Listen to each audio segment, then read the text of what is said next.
Kontroversi serangan umum 1 Maret 1949. Serangan umum yang terjadi pada 1 Maret 1949 merupakan reaksi atas tindakan Belanda yang telah melancarkan agresi militer II pada 19 Desember 1948. Dan hasilnya? Hanya dalam tempo 6 jam Belanda dibuat babak belur. Agresi militer II atau disebut juga Operasi Gagak, sebagai buntut dari ketidakpuasan terhadap perjanjian Renville. Belanda membombardir lapangan Maguwo, merebut Surakarta dan Yogyakarta sebagai ibu kota negara dan menangkap para pemimpin negeri, Bung Karno, Bung Hatta dan Syahrir, dan mengasingkannya ke Brastagi Bangka untuk menunjukkan bahwa RI sudah tidak ada lagi. Demikian juga TNI yang dianggapnya sudah musnah. Namun RI tidak semudah itu dihapuskan. Meskipun para petinggi pusat ditangkap, nyatanya masih ada Jenderal Sudirman yang atas mandat Presiden Soekarno membentuk Pemerintahan Darurat Republik Indonesia, PDRI, di Sumatera yang dipimpin oleh Syafruddin Prawira Negara. Sedangkan beliau sendiri memimpin perang gerilya beserta seluruh pasukan yang tersisa.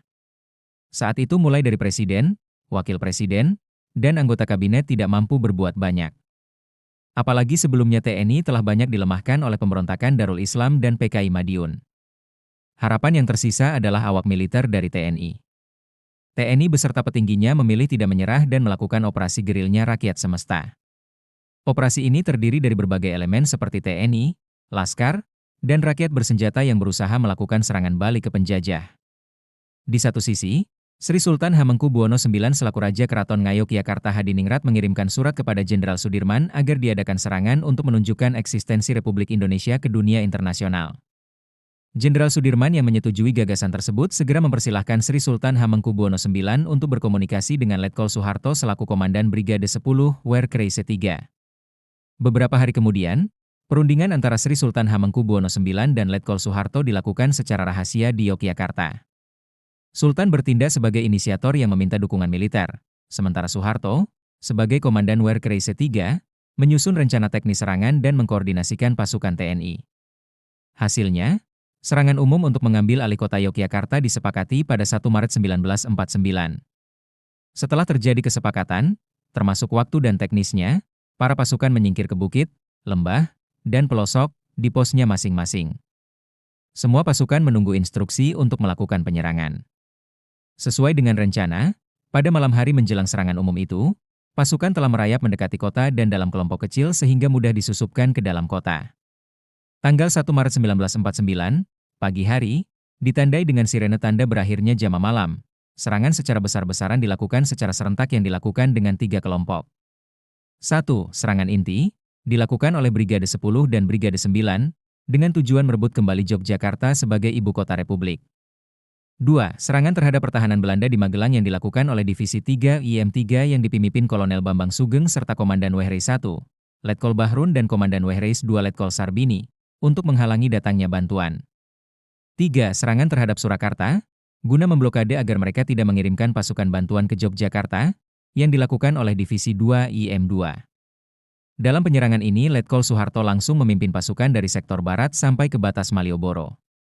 Sektor timur dipimpin Venje Sumual, sektor selatan dan timur dipimpin Mayor Sarjono, sektor utara oleh Mayor Kusno.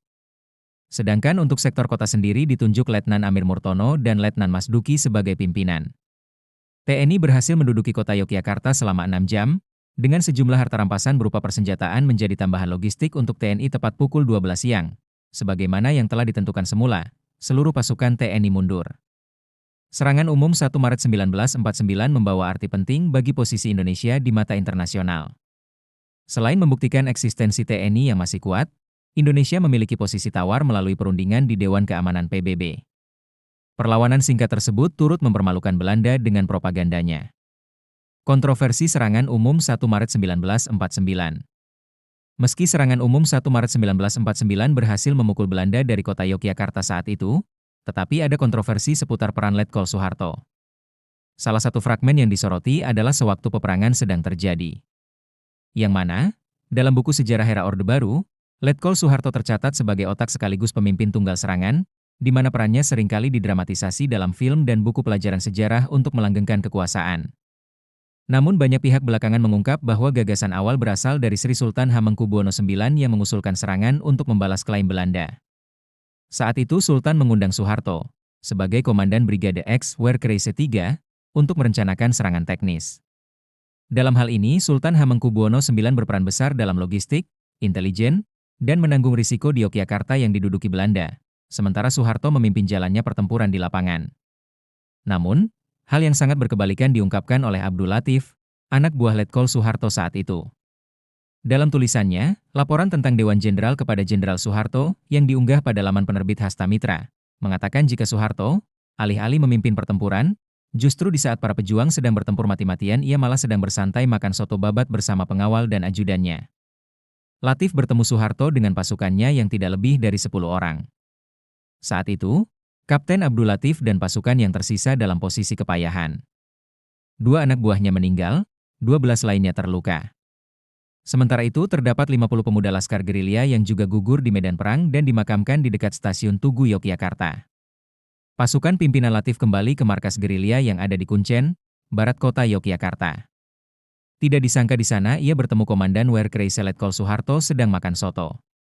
Tapi, dari subjektivitas kesaksian, menurut sejarawan Kuncoro Hadi menyatakan kesaksian Latif boleh diperhatikan, namun berpotensi subjektif mengingat Latif adalah pihak yang disingkirkan pada masa Orde Baru karena perannya dalam G30 SPKI, sehingga perlu pembanding kuat. Bagaimanapun juga, posisi Soeharto saat itu adalah Komandan Wehrkreise III yang tentunya mempunyai peranan penting dalam sebuah operasi militer. Selain itu, dalam serangan umum 1 Maret 1949 juga tidak terlalu menonjolkan peran Sultan Hamengkubuwono IX, di mana dalam catatan sebelumnya jarang atau malah tidak beredar narasi bahwa Sri Sultanlah inisiator serangan umum tersebut. Menurut Krishna Sen dalam Indonesian Cinema, Framing the New Order, 1994, Sri Sultan hanya menjadi pengamat pasif. Padahal, aslinya beliau cukup aktif menunjukkan perhatian dan simpatinya dalam usaha tentara melawan penjajah Belanda. Meskipun berhasil menduduki Yogyakarta selama 6 jam, 06.0012.00 WIB, dan membuktikan TNI masih kuat, pertempuran ini mengakibatkan gugurnya sekitar 300 prajurit TNI dan 53 anggota polisi di pihak Indonesia. Sementara korban dari pihak Belanda tercatat 6 orang tewas, 3 polisi, dan 14 luka-luka. Rakyat sipil yang tewas tidak terhitung jumlah pastinya dalam pertempuran selama 6 jam tersebut.